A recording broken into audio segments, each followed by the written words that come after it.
Okay, I'm convinced. Can't wait to try it. I mean that seriously. Um, so, I am going to introduce Dr. Tony Ostrowski. Got that right, I think? Talking about seafood, just for the halibut. Tony is the Chief Scientific Officer for Sino Agro Food, Inc. He is an internationally recognized researcher and leader in the field of aquaculture, essentially the farming of seafood. Recently returned from the Global Outlook Aquaculture Leadership Conference in China, where he was an invited panelist on aquaculture innovation. Today he's going to speak to us about the past, present, and future of seafood as a protein food source and the inevitable, keyword here, role that aquaculture will play in all of our lives. So please welcome Tony. Thank you, William. Thank you. Glad to see everyone still here and awake. That was a great panel discussion that we had. Paul Greenberg, in his 2010 best-selling book and recommended read for fish, talked about seafood as the last major protein source that we hunt. Think about that. We've domesticated and, we've domesticated and farmed cattle, chickens, and even some of our plant sources, such as corn and soybeans and that. But seafood is the one item that we continue to hunt like our primordial ancestors used to do. And here today we're talking about innovation in the future. Seafood is one of those things that we're still way in the past about. Okay? One of my inspirations in growing up as a young marine biologist, fisheries type guy, was Jacques Cousteau. He recognized that getting our seafood from the sea was destroying the resources there. And he suggested farming of seafood was a way to move away from this primitive approach towards getting our seafood to a more civilized approach in farming. I'm very happy to be here to represent civilization, okay? And talk to you about the future of seafood and the inevitable, specifically on aquaculture, and the inevitable use of aquaculture, how aquaculture will affect our lives.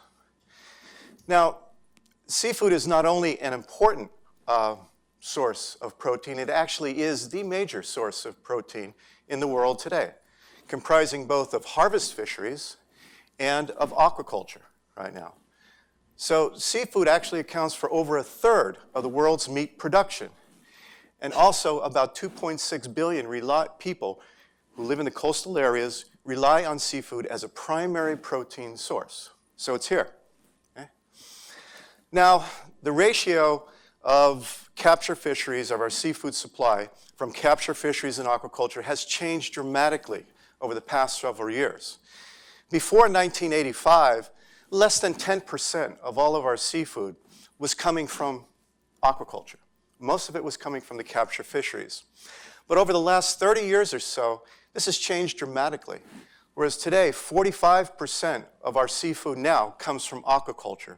And it's predicted that by 2050, about 65% of all the seafood that we consume in the world will be coming from aquaculture. Now, why is that? What happened? Why are we getting this type of change? If we look at the amount of seafood that was taken out of our capture fisheries, we see it was increasing up until about 1985, and then it started to level off, started to stagnate. Despite all the increases that we had in production of new technologies in which to capture fish, we still cannot get any more seafood out of the oceans. Aquaculture at the same time was, and then my screen was a little bit faster than me, but by about, it wasn't increasing at all until about 1985, right about that time, where there was this increased demand for seafood, and it has gone up exponentially. As a matter of fact, all of the increase in our seafood supply in the world since 1985 has come from aquaculture. And it's grown about 8% per annum since 1985 years. Very fast, it's one of the fastest growing animal agriculture industries in the world, is the fastest growing animal agriculture industry in the world. So we're continuing to have an increasing demand, and we have a stagnant fisheries out there. So the prediction is that by 2050, we will need 70 million metric tons more seafood by 2050 to supply the demand, which is basically about double of what we need, what we're producing right now. Okay? So you say, well, okay, well, this is all very interesting statistics, but has it really affected me? Okay, well, I'm going to be looking at the top 10 seafood species consumed by Americans, because America is the second largest seafood market in the world. Okay?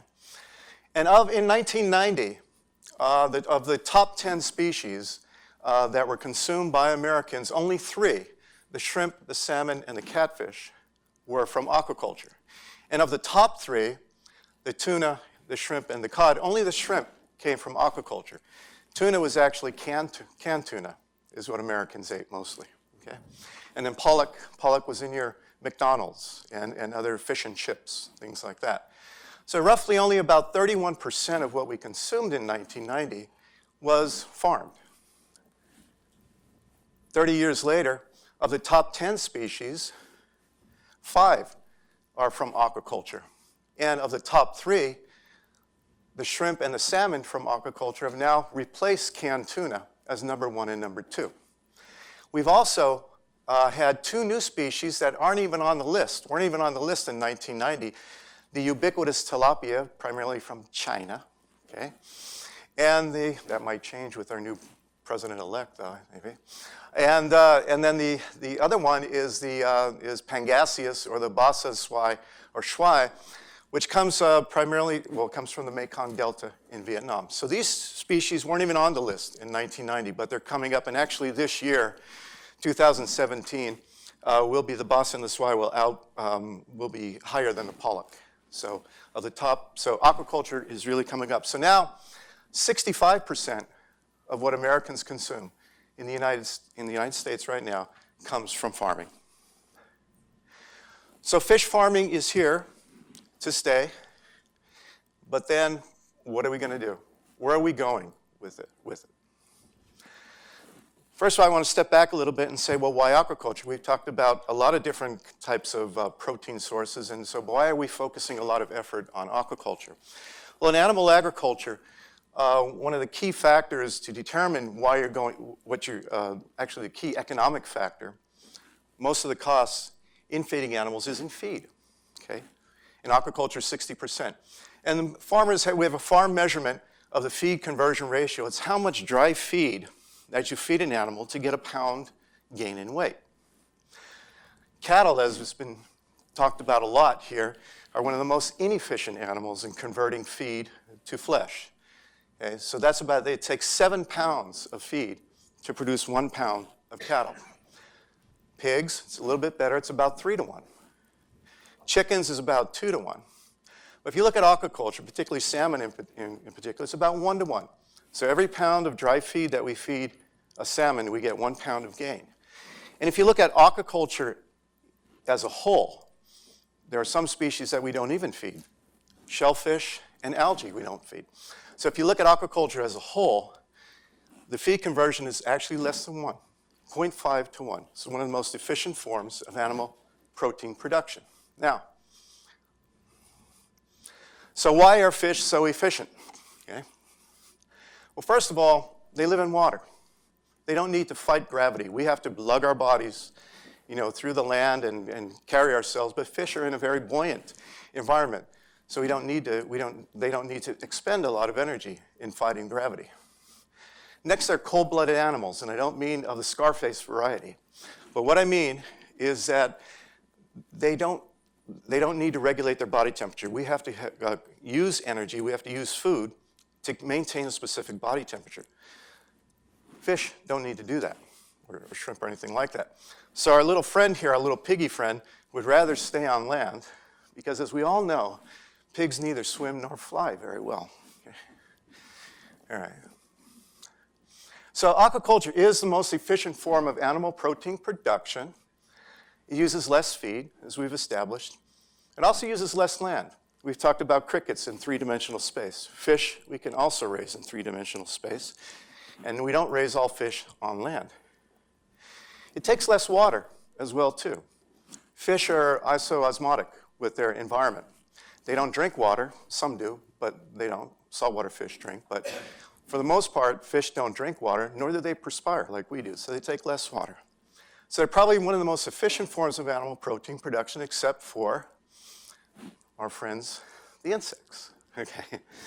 Although we've had a great panel discussion on getting insects into pancakes and things like that, but for the most part, you know, I don't think most of us really want to eat insects. However, the most popular seafood item in the United States is a shrimp, and phylogenetically, a shrimp is an aquatic insect. So I might suggest we call crickets maybe land lobsters or something. Maybe it's in the name rather than in the actual animal, okay? So to look at the future of aquaculture, let's take a step back a little bit and look at a brief history of aquaculture. Okay, aquaculture has actually been in existence about over 4,000 years ago in China, where I work. And this was just simply done by putting sticks in the water in delta areas and allowing the tide to come in. When the tide would come in, these areas would be filled with fish. When the tide would go out, people would go in and capture them. Very, very simple. In my home state of Hawaii, this has the longest history of aquaculture in the United States. About 1,000 years ago, we used what was called the apu-oa'a system, in which we farmed terrestrial plants on the upper regions of a valley and had the water flow into these man-made ponds in which we would do the same thing, wait for the tides to come in, fish would come in there, and they would collect the fish and then feed them, okay?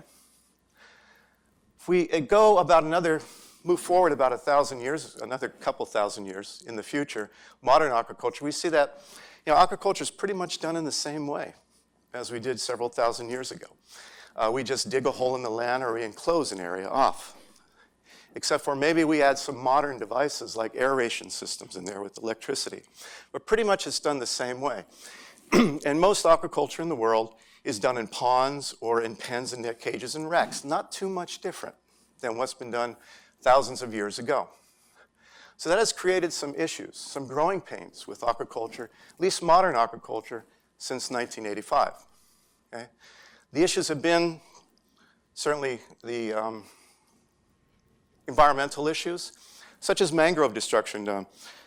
People would dig out areas near mangrove areas to create shrimp ponds, and that would destroy biodiversity in that area. Pollution would occur, resource exploitation.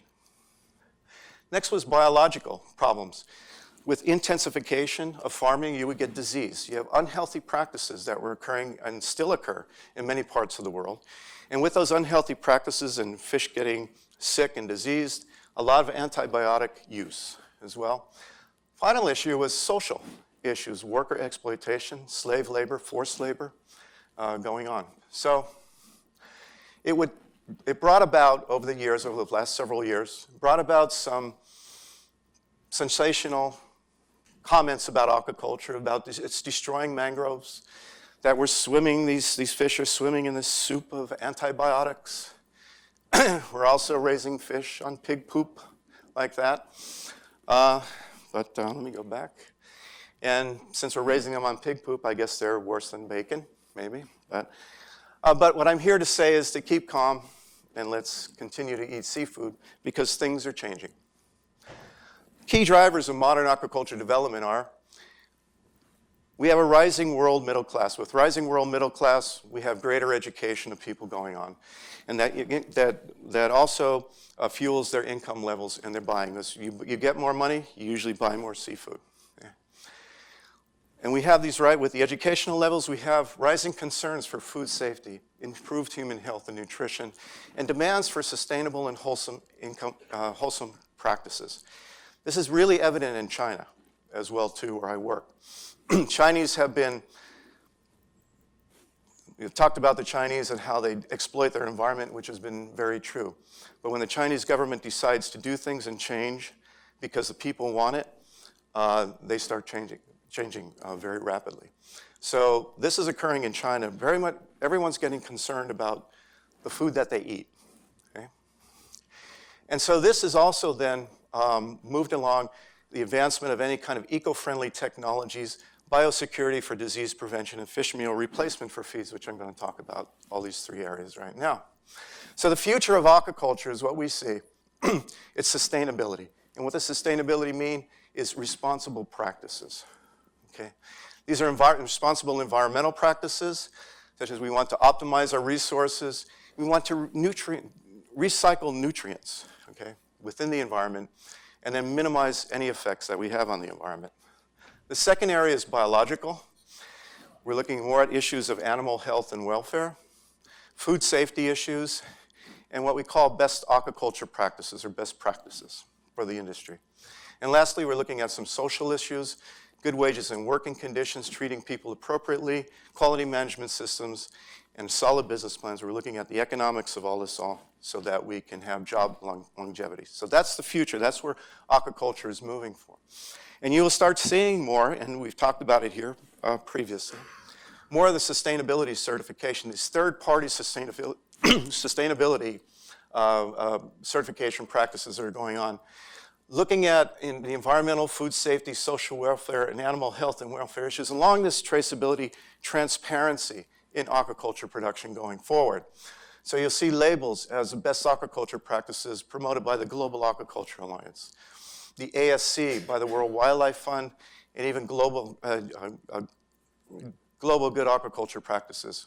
And these are the sorts of things that will be coming out in the future, and you'll be seeing them labeled on the products that you have. Also, you're looking at more innovation that's occurring in aquaculture now in the last 10 to 15 years. Most of aquaculture was done, or is being done, in nearshore areas where there's a lot of competition for resources. You have recreation going on, you have other industrial activities going on, all competing for aquaculture. Now we see aquaculture moving out into the offshore areas with open ocean aquaculture, raising fish in cages. And for high-value marine species, there is no competing or less competing users for water.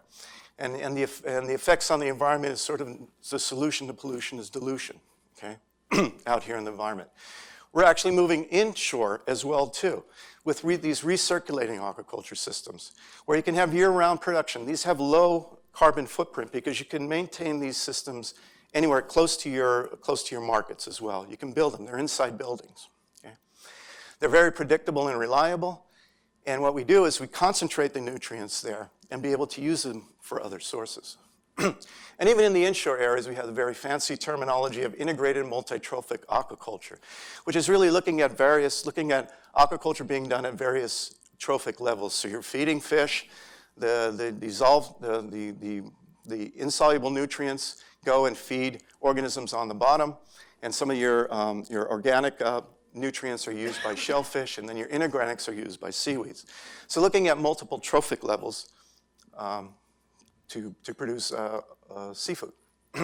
So this results in multi-species harvests, low resource inputs, and we're converting nutrients now.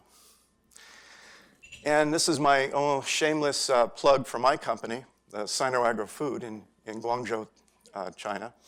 This is the world's largest recirculating aquaculture system we are building right now.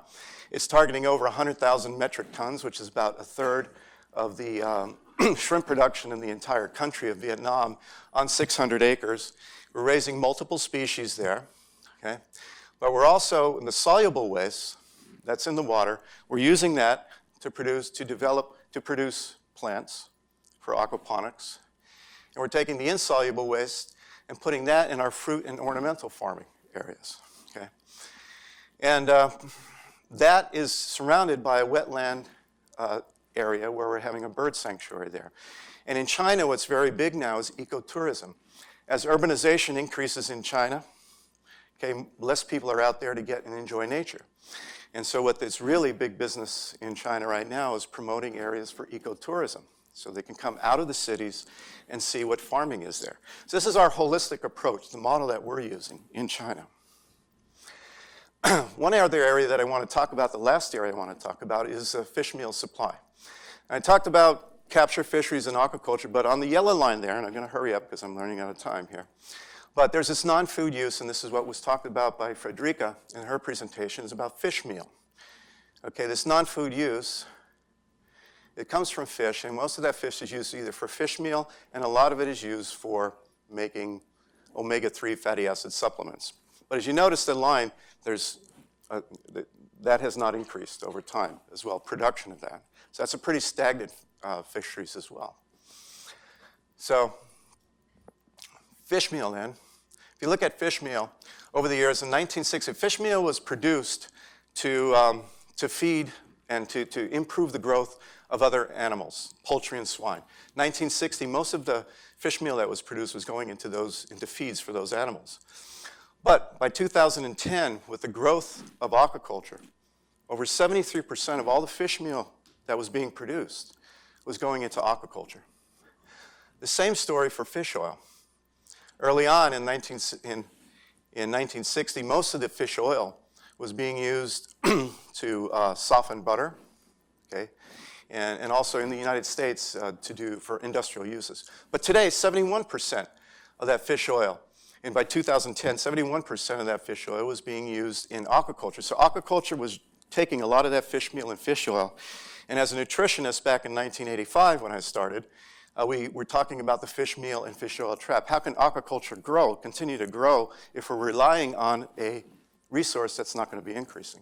So what we did is we did a lot of research on fish meal and fish oil substitution, such that in 1995, 55% of all the diets in aquaculture had about 55% fish meal in it. But today that's down to 28%. And the same thing with oil, fish oil, 28% fish oil in 1995 were in the diets, and now only 17%. And that's by looking at substitutions, alternatives. So high protein soybean meal that we've used in diets. We also use single-cell proteins. We talked about that as well too. Algae and single-cell proteins to provide not only the protein source, but also the oil source. And then another use for our cricket friends, that is insects as well too. So maybe that's a way to make it more palatable, maybe to eat some insects, is let's convert that into something that people are more used to, like seafood. So there is a promise of a bright future for aquaculture, and the ultimate questions I think that we need to seek from our future food sources is, first of all, is that really healthy for me? Okay, can I trust where it comes from? Is it safe to eat? And is it raised sustainably with our best industry practices, minimal resource inputs and effects on the environment, and under fair labor practices, all those sustainability issues? And is there room for growth and improvement and innovation ahead? What I suggest is that seafood and eat it, okay? Like, that's my favorite saying, okay? So I think there is a very bright future for seafood, particularly aquaculture development. You choose wisely. There are a number of guides that are out there from Monterey Bay Aquarium. We have over 500 species of seafood being aquacultured worldwide, okay? So there's a lot of choice up ahead. High protein, low carbohydrate, low fat, high omega-3, and very sustainable. And in conclusion, I'd like to say that I think I'm very proud to be in this industry in aquaculture, and I'm sure that my friend, Mr. Cousteau, would also be very proud. The future looks bright for us. Thank you. Thank you. Oh, okay. Thank you.